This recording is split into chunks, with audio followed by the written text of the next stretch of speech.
Everybody, how are we? Good to see all of you. It's an honor to be here with all of you. A lot of familiar faces in the room, a lot of new faces.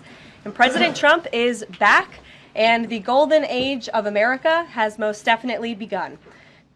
This White House believes strongly in the First Amendment, so it's why our team will work diligently to restore the press passes of the 440 journalists whose passes were wrongly revoked by the previous administration. We're also opening up this briefing room to new media voices who produce news-related content and whose outlet is not already represented by one of the seats in this room. We welcome independent journalists, podcasters, social media influencers, and content creators to apply for credentials to cover this White House. And before I turn to questions, I do have news directly from the President of the United States that was just shared with me in the Oval Office.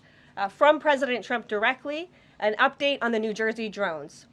After research and study, the drones that were flying over New Jersey in large numbers were authorized to be flown by the FAA for research and various other reasons. Many of these drones were also hobbyists, recreational, and private individuals that enjoy flying drones. In time, it got worse due to curiosity. This was not the enemy.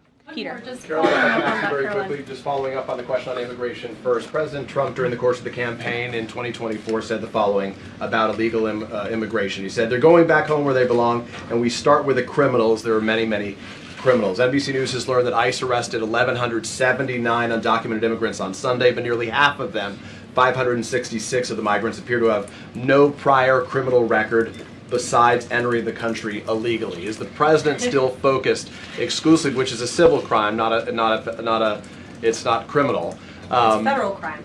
So I'm asking though, he said he was going to focus on those violent offenders first. So is violent offenders no longer the predicate for these people to be deported? The president has said countless times on the campaign trail, I've been with him at the rallies, I know you've been there covering them too, Peter, that he is focused on launching the largest mass deportation operation in American history of illegal criminals. And if you are an individual, a foreign national, who illegally enters the United States of America, you are, by definition, a criminal. And so therefore, you are subject to deportation. I apologize for interrupting. So to be clear, violent criminals do not receive precedence in terms of the deportations taking place. The president has also said two things can be true at the same time. We want to deport illegal criminals, illegal immigrants from this country, but the president has said that, of course, the illegal criminal drug dealers, the rapists, the murderers, the individuals who have committed heinous acts on the interior of our country and who have terrorized law-abiding American citizens, absolutely, those should be the priority of ICE, but that doesn't mean that the other illegal criminals who entered our nation's borders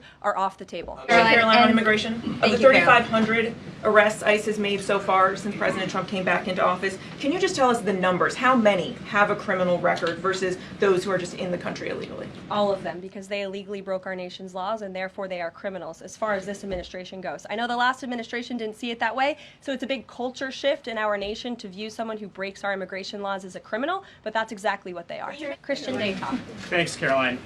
Just real quick, you mentioned the inflation executive order the president signed, but egg prices have skyrocketed since President Trump took office. So what specifically is he doing to lower those costs for Americans? Really glad you brought this up, because there is a lot of reporting out there that is putting the onus on this White House for the increased cost of eggs. I would like to point out to each and every one of you that in 2024, when Joe Biden was in the Oval Office, or upstairs in the residence sleeping, I'm not so sure, egg prices increased 65% in this country. We also have seen the cost of everything, not just eggs. Bacon, groceries, gasoline have increased because of the inflationary policies of the last administration. As far as the egg shortage, what's also contributing to that is that the Biden administration in the Department of Agriculture directed the mass killing of more than 100 million chickens, which has led to a lack of chicken supply in this country, therefore a lack of egg supply, which is leading to the shortage. So I will leave you with this point.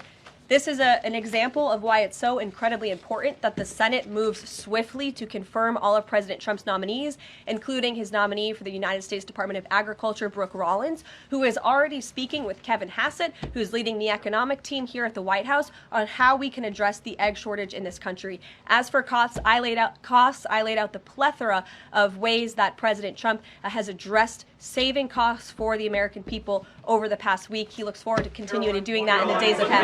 Thank you guys. Caroline, one more border question.